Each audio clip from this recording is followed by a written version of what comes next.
आइए सुनो कहानी के तहत आज सुनते हैं सुविख्यात लेखक सुदर्शन जी की लिखी चर्चित कहानी हार की जीत अथवा बाबा भारती का घोड़ा।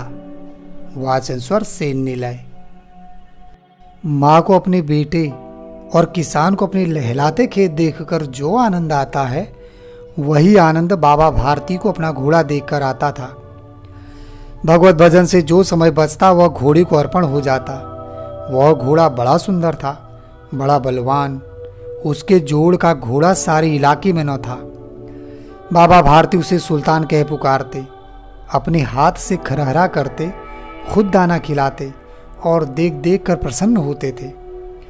उन्होंने रुपया, माल, असबाब, जमीन आदि अपना सब कुछ छोड़ दिया। यहाँ तक कि उन्हें नगर के जीवन से भी घृणा थी। अब गांव से बाहर एक छोटे से मंदिर में रहते और भगवान का भजन करते थे। मैं सुल्तान के बिना नहीं रह सकूंगा, उन्हें ऐसी भ्रांति सी हो गई थी। वे उसकी चाल पर लट्टू थे। कहते, ऐसे चलता है जैसे मोर घटा को देखकर नाच रहा हो। और जब तक संध्या समय सुल्तान पर चढ़कर 8-10 मील का चक्कर न लगा लेते उन्हें चैन न आता था। खड़क सिंह उस इलाके का प्रसिद्ध डाकू था। लोग उसका नाम सुनकर कांपते थे। होते होते सुल्तान की कीर्ति उसके कानों तक भी पहुंची। उसका हृदय उसे देखने के लिए अधीर हो उठा। वह एक दिन दोपहर के समय बाबा भारती के पास पहुंचा और नमस्कार करके बैठ गया। बाबा भारती ने पूछा, खड़क सिंह, क्या हाल है? खड़क सिंह ने सिर झुकाकर उत्तर दिया, आपकी दया है। बाबा भारती ने कहा, कहो इधर कैसे आना हुआ? वह बोला, सुल्तान की चाह खींच लाई।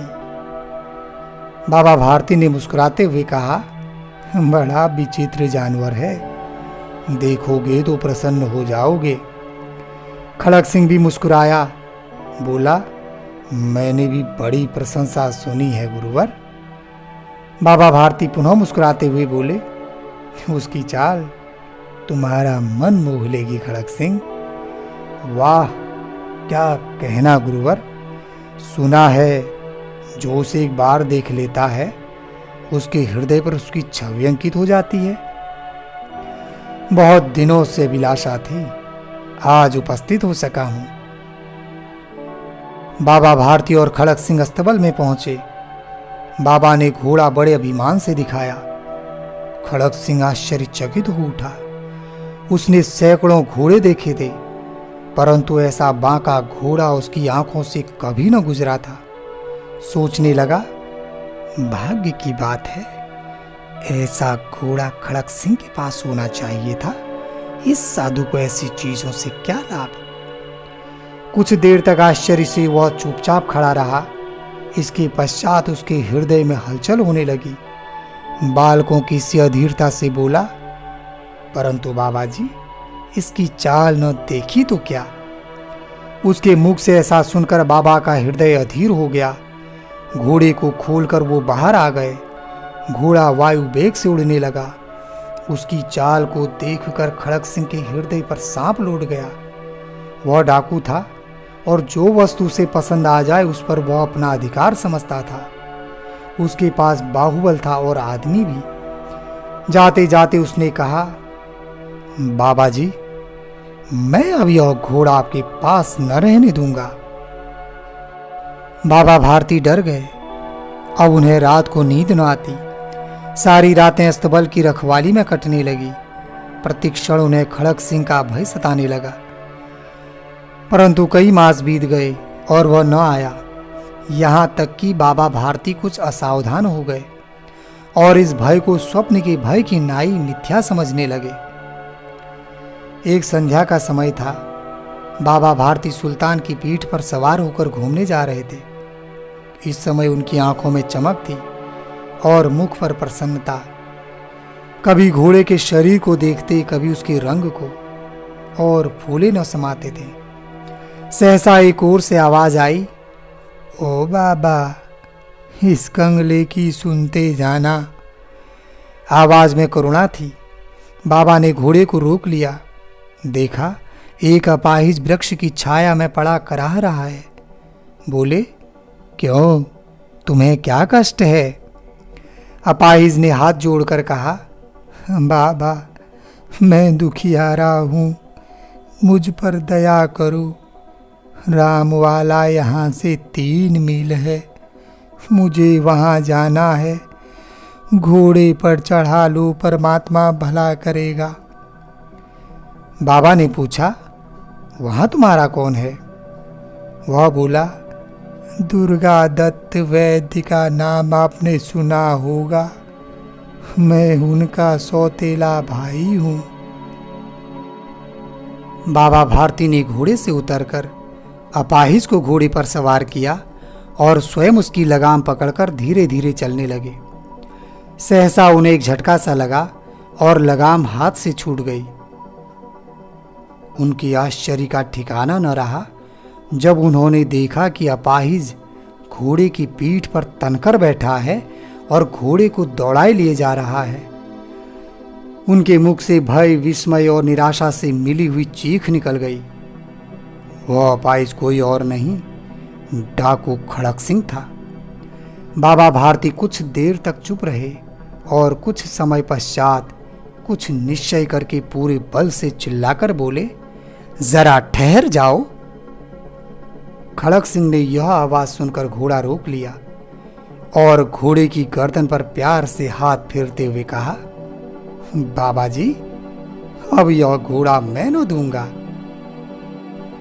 बाबा भारती ने निकट जाकर उसकी ओर ऐसी आंखों से देखा जैसे बकरा कसाई की ओर देखता है और कहा, यह घोड़ा तुम्हारा हो चुका है खड़क सिंह, मैं तुमसे इसे वापस करने के लिए न कहूंगा, परंतु खड़क सिंह, केवल एक प्रार्थना करता हूं, इसे अस्वीकार न करना, नहीं तो मेरा दिल टूट जाएगा। खड़क सिंह तनकर बोला, बाबा जी, आज्ञा कीजिए, मैं तो आपका दास हूं, केवल घोड़ा न दूंगा। बाबा बोले, अब घोड़े का नाम न लो खड़क सिंह, मैं तुमसे इस विषय में कुछ न कहूंगा। मेरी प्रार्थना केवल यह है कि इस घटना को किसी के सामने प्रकट न करना। खड़क सिंह का मुंह आश्चर्य से खुला रह गया।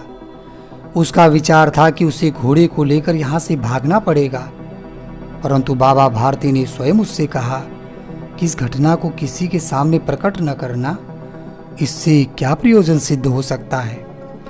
खड़क सिंह ने बहुत सोचा, बहुत सिर मारा, परंतु कुछ समझ न सका। हार कर उसने अपनी आंखें बाबा भारती के मुख पर गड़ा दी और पूछा, बाबा जी, इसमें आपको क्या डर है?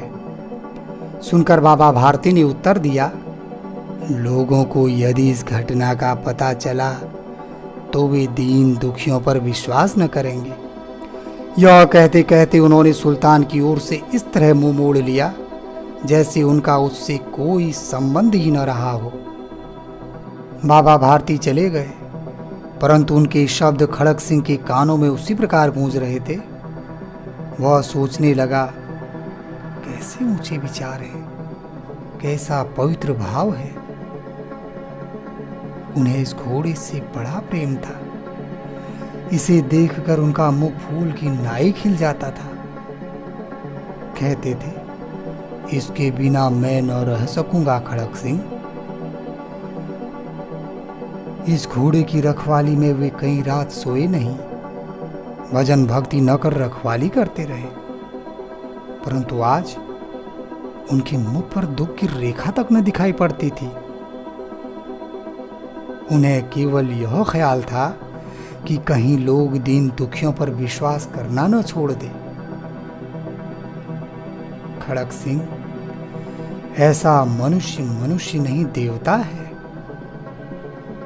रात्रि के अंधकार में खड़क सिंह बाबा भारती के मंदिर पहुंचा। चारों ओर सन्नाटा था। आकाश में तारे टिमटिमा रहे थे। थोड़ी दूर पर गांव के कुत्ते भौंक रहे थे। मंदिर के अंदर कोई शब्द सुनाई न देता था। खड़क सिंह सुल्तान की लगाम पकड़े हुए था वह धीरे धीरे अस्तबल के फाटक पर पहुंचा। फाटक खुला पड़ा था। किसी समय वहां बाबा भारती स्वयं लाठी लेकर पहरा देते थे, परंतु आज उन्हें किसी चोरी, किसी डाके का भय न था। खड़क सिंह ने आगे बढ़कर सुल्तान को उसके स्थान पर बांध दिया और बाहर निकलकर बड़ी सावधानी से फाटक बंद कर दिया। इस समय उसकी आंखों में नेकी के आंसू थे। रात्रि का तीसरा पहर बीत चुका था। चौथा पहर आरंभ होते ही बाबा भारती ने अपनी कुटिया से बाहर निकल ठंडे जल से स्नान किया। उसके पश्चात इस प्रकार जैसे कोई स्वप्न में चल रहा हो, उनके पांव अस्तबल की ओर बढ़े, परंतु फाटक पर पहुंचकर उनको अपनी भूल प्रतीत हुई। साथ ही घोर निराशा ने पांव को मन भर का भारी बना दिया। वे वहीं रुक गए। तभी घोड़े ने अपने स्वामी के पांव की चाप को पहचान लिया और जोर जोर से हिनहिनाया। अब बाबा भारती आश्चर्य और प्रसन्नता से दौड़ते हुए अंदर घुसे और अपने प्यारे घोड़े के गले से लिपटकर इस प्रकार रोने लगे मानो कोई पिता बहुत दिन से बिछड़े हुए पुत्र से मिल रहा हो। वे बार बार उसकी पीठ पर हाथ फेरते, बार बार उसके मुंह पर थपकियां देते। फिर एक लंबी सांस लेकर बोले, अब कोई दीन दुखियों से मुंह नहीं मोड़ेगा। ये कहानी आप लोगों को कैसी लगी? मुझे इस पर आप सभी की प्रतिक्रिया का बेसब्री से इंतजार रहेगा। और हाँ, यदि कहानी आपको अच्छी लगी हो तो इसे लाइक और चैनल को सब्सक्राइब करना न भूलें। तो फिर मिलते हैं एक नई कहानी के साथ बहुत जल्द। धन्यवाद।